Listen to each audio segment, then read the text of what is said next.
So I finished the Final Fantasy ever made, and somehow it wasn't. It was Final Fantasy 16. Yeah, I'm as surprised as you. But in order to help decide whether or not the game is worth playing today, or if you just want to pretend to know everything about it without having to spend any money, I've condensed a bajillion hours of into whatever minutes of the fastest, most efficient Let's Play review you ever watch. Because I know you got shit to do, you stupid bitch. Just stay dead, you're ruining the story.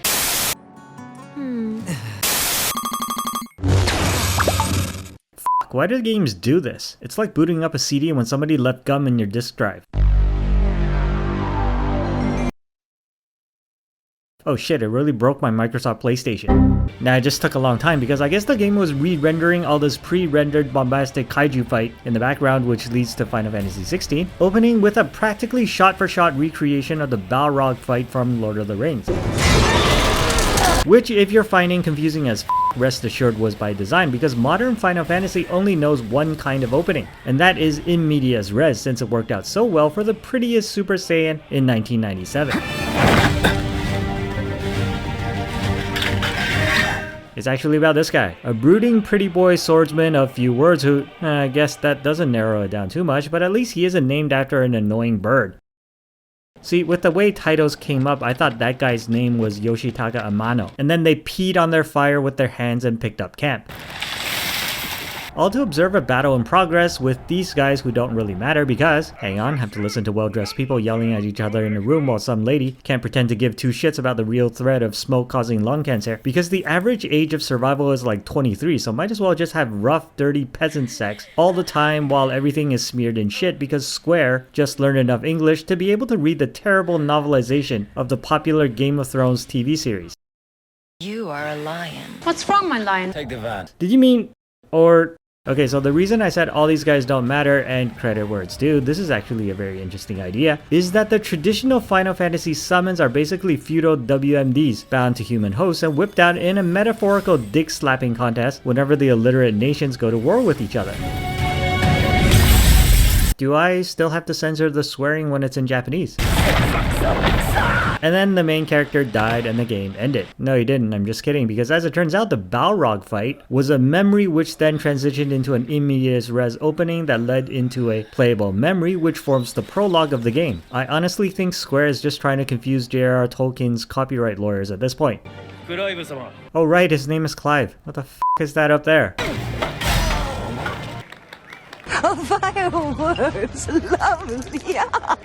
Yeah, I wasn't kidding about copyright lawyers because this is blatantly a foreign adaptation of A Song of Ice and Fire at this point because, Your Honor, evidence 1. Evil mom with vast political ambitions, inability to connect with her dark-haired son, and consistent frontrunner for bitchiest bitch whoever bitched. Bitch! Out of here, I'm presenting evidence to the court. Evidence 2, Ned Stark. Evidence 3, a dog. I say to speak. Keep groveling, you morons. When are you gonna understand if you don't fight for your rights, you don't deserve to have any? Now we see the violence inherent in the system. I mean, not much of a choice here. Either press the button or turn the game off and go play with my children. Good luck. Who is she again? Alright, you can stop licking my boots. Your mother isn't here. But you really should reconsider licking hers because that's what I do. The Blight has taken an eye on all of the northern reaches. Oh shit, this isn't an adaptation of Game of Ice and Fire. It's a Japanese remake of the original Dragon Age originals. It is time to prove your strength and shut your mother up for good. It's the best I can do because Henry VIII hasn't invented legal divorce yet. Hell hath no fury like a sexually unfulfilled woman in an age without battery-powered rumble packs. So the story of the prologue to the actual story is that of the king, or whatever, going off to war while his bitch wife plots to kill him, and his eldest son is being sent off to murder some minorities who probably don't deserve it, that being how you prove your worth in whatever dark fantasy medieval world this is. No, I wasn't kidding, just look at me stab this guy in the dick repeatedly, so daddy will love me again. And on the gameplay front, I'm happy to report, despite telling the game I'm a veteran of both Final Fantasy and games where you stab monsters in the dick, it still tries to tempt me into outright cheating for some reason. Although I will admit I had a little shiver as the familiar battle theme piped up. Bloody hell! And swiftly lost my boner again when I realized any semblance of challenge was being substituted for QTEs and bad writing. I think we made it angry. I'd rather we made it die. People had nothing to do back in the Dark Ages. It was either rampant alcoholism or throwing sticks into a can. Louder, my friends! Louder! In wine. Spare a barrel for the boys and people. Yes, we're doing the Red Wedding. What in the...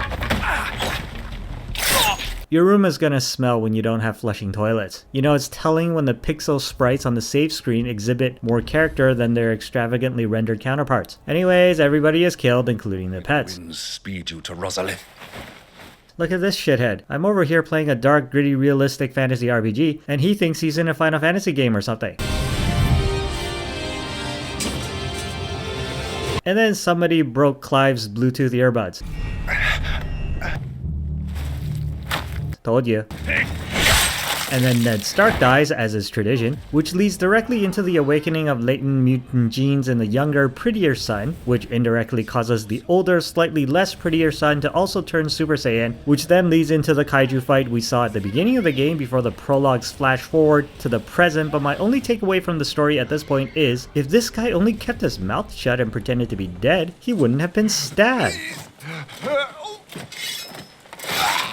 Yeah, it was the bitch. She's the traitor. Bitch! Welcome back. Okay, so now we're finally caught up. Square wants to make sure the game is totally worth $80 because you have to squeeze through this spot. In what? Pizza! Our fortunes have turned, Sergeant. It's her. And it turns out they're all mutant hunters. Lost. And it turns out the mutant they were hunting was... Seriously, who is she? I'm honestly not sure at any point up until now anybody even told me her name. And of course, Clive turns face because she's very pretty, but he's outnumbered until...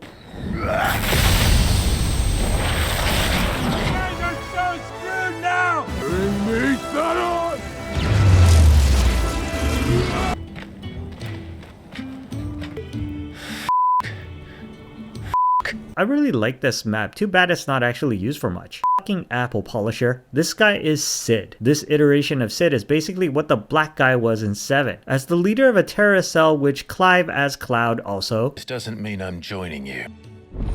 Don't do any of these, they're pointless. Fucking mosquitoes. Square still doesn't know how to make action games, don't even bother. Why the fuck didn't you just do that at the start? In medieval times, women had to be bitches to survive. I honestly don't know why they spent effort making QTEs for trash mobs. So the terrorist cell goes around freeing slaves and, yeah, none of these matters much either. How do you not see them? They're right there. Basically, horny bitches are the only way to get ahead in 2024. Look, this game is totally AAA, okay? And in the process of freeing slaves, we learned that Sid and the bitch were once f***ing, so now she's really angry at him because he broke up with her over text or something and decides to take it out on, well, me and my dog. And we beat the shit out of a literal harpy because the game really wants to make sure you understand the symbolism, and everybody swears a lot because Final Fantasy is now for adults and not stupid kids who cry at operas. And Clive discovers he has the asshole superpower of stealing other people's Pokemon. Give her back. With an enduring mystery of a hooded figure who seems to be present at all important narrative events, while the other bitch, holy shit. He ain't gonna be in Rush Hour 3. I estimate at least 30% of this game's runtime is the slow ass running over vast open spaces. What follows is finally, for realsies, the last fight with the Harpy that has something like 9 stages before everybody transforms into elemental kaijus, which I still think is a very interesting idea, but which, despite being the main theme of the story, is scarcely explored in any meaningful way. Bitch dies, meanwhile these guys... Look man, just go home. Petition your local government to hold sanctioned steel cage matches between your respective summons and their hosts, and buy pay-per-view tickets instead. Please! Please! Am I not wearing any pants? 20% of this game is also just using excessive particle effects to kill mosquitoes. But if it wasn't for you two, my sniffing days would be over. Sniffing what? The shit that's covering everything? Okay, that guy is his brother. Remember him, the little shit? And she's still, I don't know, his sister? His wife? His sister wife? This breeze. The smell of the grass. Grass smells like shit. Oi! Stop and give me an hand. Nope. The Lord Marquis and Jill too. Oh, her name is Jill, finally. So upon returning to his homeland to find out the truth of who obviously killed his obviously still alive brother, Clive is given his father's armor and exchanges sensible artistic design for a male prostitute's version of Dracula's cape from Castlevania, with a huge slutty boob window on the front to show off all that man cleavage. And then he stepped in more shit. This is the Hall of the Gate. The gate. I'm with you, Jill. What the f is that? Hall of the Gate? That's like saying stairs of the door. Or foot in your literate ass. And we go through this massive ancient cavern basement that was apparently here all this time, only to learn that, yes, it was Clive. Clive was the monster at the beginning of the game's prologue's prologue. No, really, that was the big twist. I thought, you know, we already knew that from both f***ing times you made us play through the whole glorified cinematic. Only for Clive to apparently miss the point because he's too stupid of a handsome himbo to connect the very obvious, glowing, particle effects filled narrative dots together until now. And when he finally does, it's apparent that just freeing slaves isn't a sustainable model for a small business because people would, you know, want to live in shit. That you wanted to build a place where people could die on their own terms. I did. I've been thinking about that. Why not a place where people can live on their own terms? And copyright lawyers be damned, we're going for open rebellion now and looking to get some payback from Mommy, which is curiously apt considering Sid apparently spends his free time chasing down Lilith in Sanctuary. I'd pay a visit to Mother. Join me next time to you know what? I can't get this door open. Mandatory optional side quest about drug smuggling that's not really optional. When did that happen? We meet at last.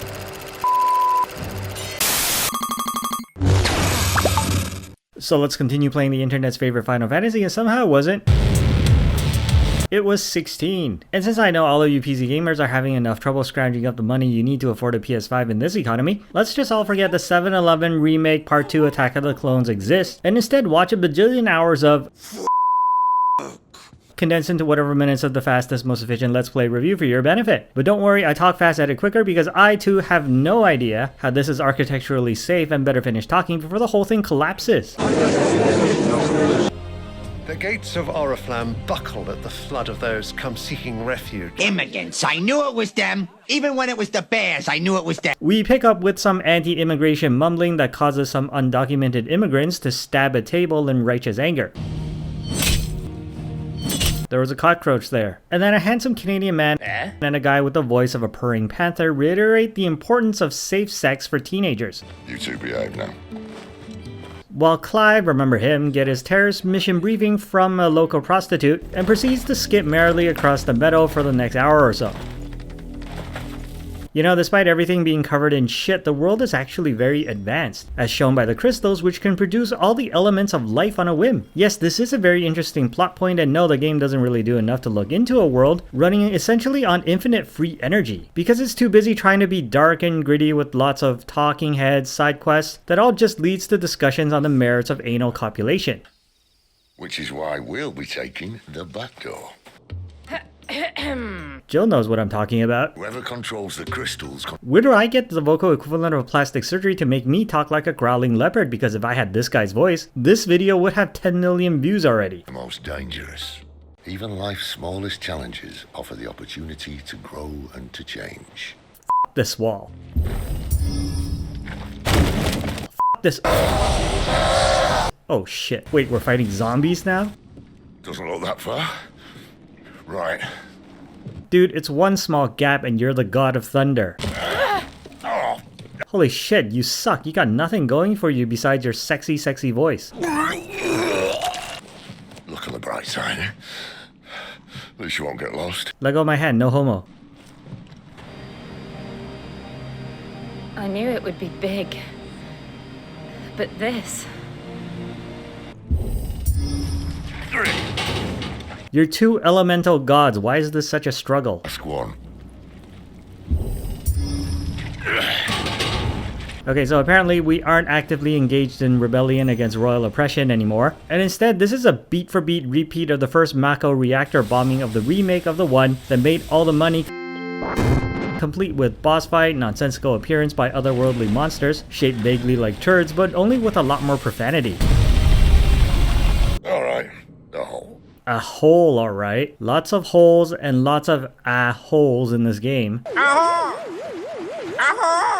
including the xenomorph before Sid dies from lung cancer.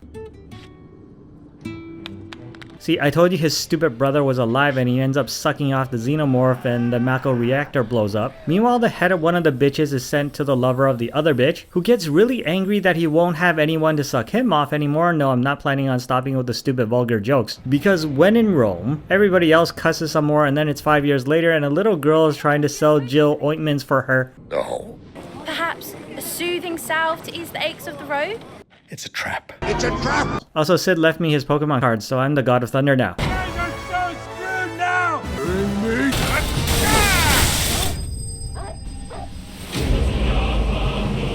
Oh hey look, a Final Fantasy character in my gritty WRPG. The game, knowing full well you probably fell asleep at some point during the past 28 hours of cinematics, gives you a full recap of what the f is going on and tells you to go blow up more crystals, while Clive and Jill have so much filthy medieval anal sex that it starts lagging the cinematics.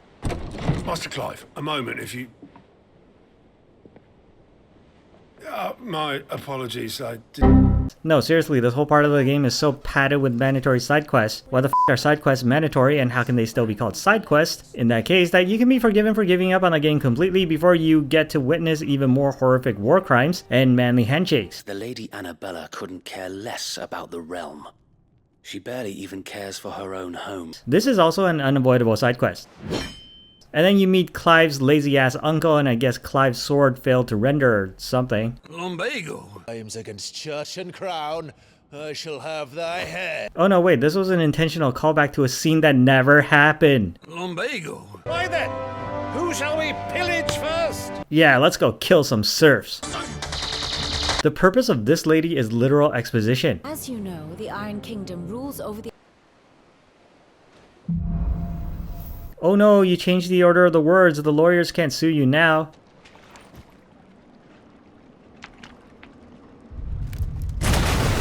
Why the f did you do that? He was sleeping.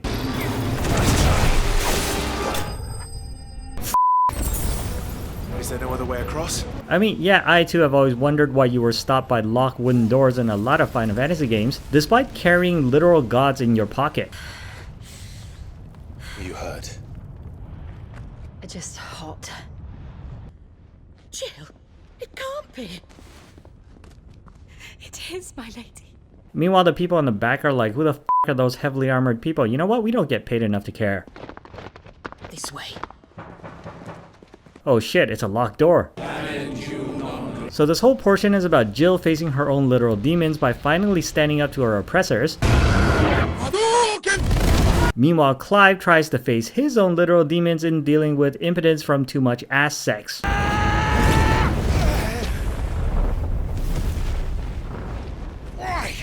Why can't I do it? I mean, I'm doing all the work, but sure, let's pretend Jill accomplished anything as the terrorist mission comes off a success, and one more crystal is destroyed. I don't care about you, f*** off. Meanwhile, more plotting takes place for the guy who can't just go f*** another wench or something to take out his anger on you. Aw, motherfucking cockblocker. So we go back to the exposition lady, and look, I'm just gonna fast forward most of this, because I honestly can't remember where I even picked her up from at this point. If you keep your wits about you, I reckon you can make it up to the castle without raising the alarm. Well, see ya guys, good luck. I'll be waiting at a Wendy's. See, the angry guy you blue-balled by killing his wife who is literally shooting angry blue balls at you. That, children, is called literary symbolism. They have a curl. What the f*** is a curl?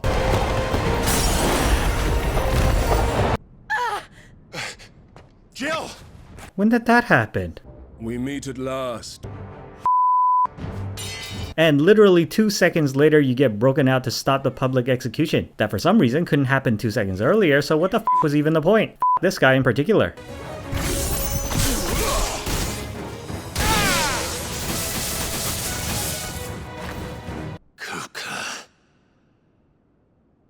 You're late. It was me all along, Hugo. It was me all along, Austin!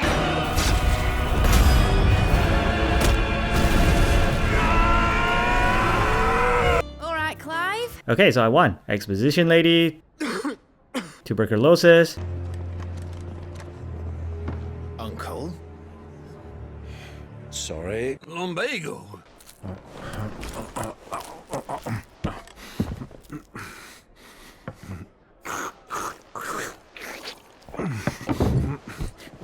What the hell? Them taking off during the bar brawl to avoid paying for their food is the best character development this little shit has gotten so far. Mandatory optional side quest about drug smuggling that's not really optional. Angry guy who can't get off again now that we killed his wife and cut off his hand so he can't even jerk himself off. No, this is a thing that happens. Kaiju fight.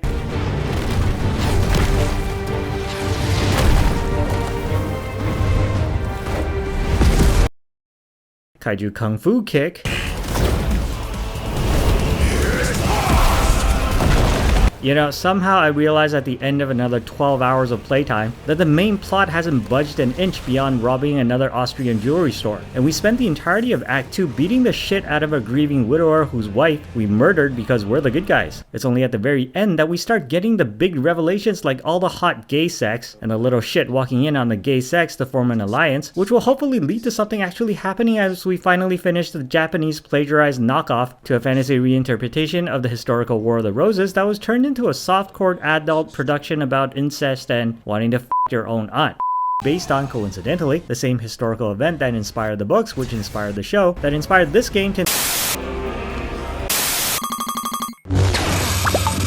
So let's finish playing the internet's favorite Final Fantasy, and somehow it wasn't... I have visual on the extraction zone. It was 16. Surely after a bajillion hours of... condensed into whatever minutes of the fastest, most efficient Let's Play review for your benefit, we'll get a satisfying payoff to this story. But don't worry, I talk fast, edit quicker, because I value your time more than the game obviously values mine, making me run across this airship I can't even fly every single time to talk to morons in order to start the next crucial side quest that you can't not play, thereby completely missing the definition of both side and quest, while withholding the next piece of crucial narrative from me until I picked up enough flowers. I also go fishing with this guy who is, I think, my manager, but I don't really remember ever being properly introduced to him for the past 30 hours or so. Why am I looking at a piece of shit? Why am I looking at you like I don't remember who the f you are when we f all the time? I'm also playing the new Indiana Jones game, by the way, and now am hardwired to pick up discarded tools to give fascist brain damage. You wanted to buy yourself some tools, didn't you? You're all tools.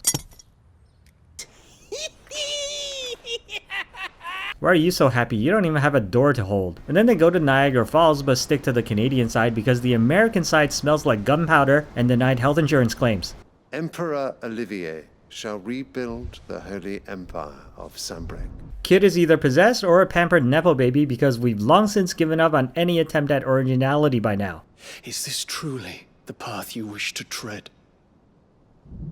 Or are these the ambitions of another? Of Ultima, perhaps?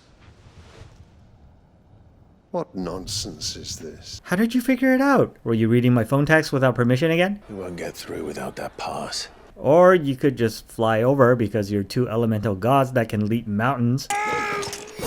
See, I actually wouldn't mind Final Fantasy taking a completely different direction than what we're used to. And indeed, had it stuck to its metaphorical guns, shit-covered nobility and peasantry, and toned back the extravagant prevalence of anime, it could have been a worthy entry in the long-running series that people will recall fondly years from now as being narratively and aesthetically unique. But then, just as we're on the cusp of a pretty intriguing political coup,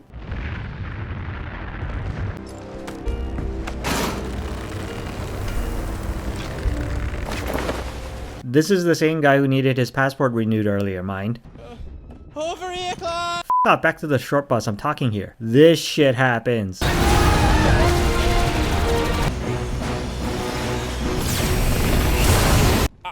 packed everything up before I made a run for it, so if there's out you need, just ask. But I won't be giving it away for free.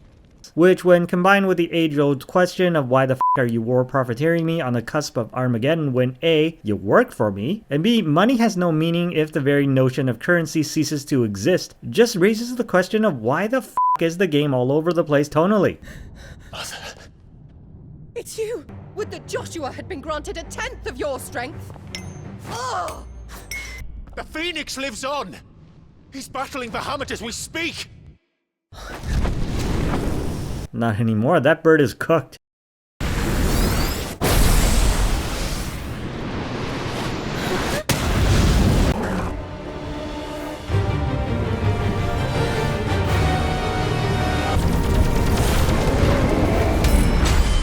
So I mean, yeah, this looks cool in terms of spectacle, but given the game really doesn't know if it wants to be Final Fantasy, God of War, or one of those games where you just throw shit at the walls. That's for Sigismund! Hold on, gotta play Star Fox for a few minutes. To top it off, the game then goes full Dragon Ball Z by ending the fight with a literal fusion, and everybody starts jerking each other off in orbit, even as the game does its very best to give you a fucking seizure. Dude should be a popsicle by now because we're literally fighting in space. And then we just go back to our shit-covered life with no flushing toilets like nothing has happened. Despite just proving minutes ago the world is spherical and also discovering like 80 laws of science and physics, only to go back to stabbing each other again. Called it. This is all just a dream, just a bad dream. I think so too. Well, bitch died. Let's go to Wendy's. Primogenesis shall a new age of reason. Who the f are you talking to? Everybody just left. So, the real bad guy's only superpower is analogous to sexy no jutsu? Look, just upgrade the lightning one because the game really isn't that deep. Because in a world where gunpowder hasn't been invented yet, it's obvious the Sith Lord reigns king.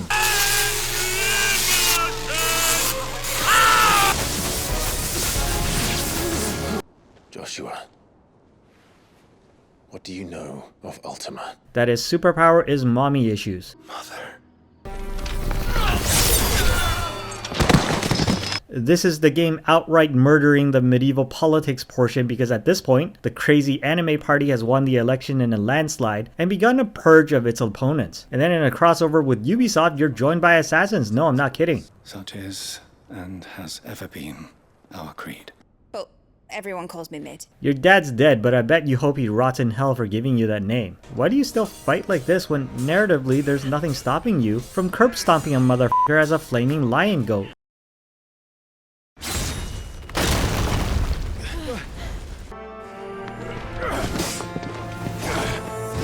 Okay, this is going to become a recurring theme for the last fifth of the story, and I honestly have no idea who the f this guy is. Even the dog's like, let's get out of here and leave the girl to die in our place.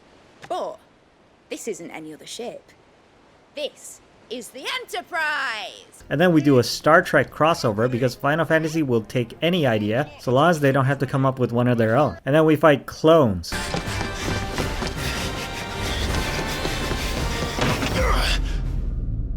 He missed, he died, game's over. Meanwhile, the literal Dragon Prince is like, what the hell, where am I? Is this even still Final Fantasy? To boldly go where no man has gone before. So we have a not airship and chase the bad guy with the fastest ship in order to get back our waifu. And somewhere in the middle of that guy splitting the sea with his sword, I'm left wondering. So the story has it at this point that we're only fighting zombies. So who the f was helping him drive his huge ship? You know what? Maybe our ship really isn't that fast and that's how we caught up with him. Man, he's stupid. Clive's stupider because this guy keeps kicking his ass. And then he starts rambling and we run the f away. And then there's a really wholesome gratuitous sex scene that's just praying you won't ask any awkward questions about sand in your ass crack. Did I miss something? And then... Oh, fuck.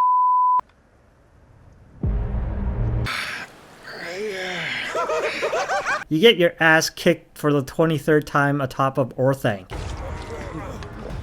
That's right, drink all your problems away, that's what I do. Oh, by the way, I finally won. Also, you don't get to ride a chocobo for this entire game, I checked. We're all the way at the end now, and by the way, wouldn't you know Dark Souls is pretty popular as well. And also Dynasty Warriors, we don't even know what the f Final Fantasy is anymore. And then we get one of those levels where the villain makes you see all your friends and they all tell you how much you suck.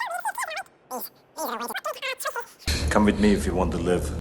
What are you talking about? Exactly! We're 2 minutes away from the last battle and nobody has clearly told me what the f this guy wants. The same thing we do every night, Pinky. Followed by the 3 prettiest boys deciding to go off on their own to fight the last battle, and we say goodbye to all our barely tolerated social acquaintances. I don't know half of you half as well as I should like, and I like less than half of you half as well as you deserve. Whoa, sorry, I don't like women. Because the pretty boys suddenly remember that 2 of them could fly. So what the f was the point of building a ship that couldn't? No, this is actually the plot. And as we begin stage 1 of the 98 stage boss fight, I can't help but remember that a gritty Final Fantasy centered around political intrigue based on, coincidentally, the same historical event that inspired the books, which inspired the show, that inspired this game to never get inspired again, actually exists, and it was f***ing wonderful. So why the f*** are we playing this shit again? You know what, might as well keep going. This is sunk cost fallacy at this point. The bosses in this game aren't hard. They just take 1,000,000 years each to beat because they have 1,000,000 health bars and 3,000,000 stages to get through.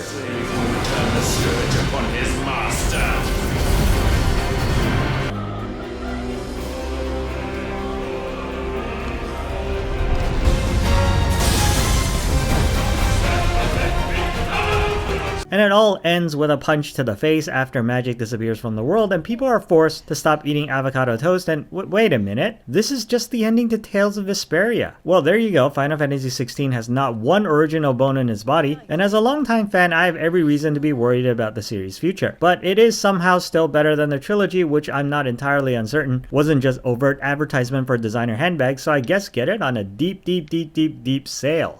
We have arrived. So you like wastelands and cowboys and alternative history, eh? Well, it just so happens I also write books. Genuine novels with plot and characters, and this one is available now on Amazon about an alternate World War II Pacific theater that is like Firefly mixed with Inglourious Basterds. See, auf Wiedersehen to your Nazi boss.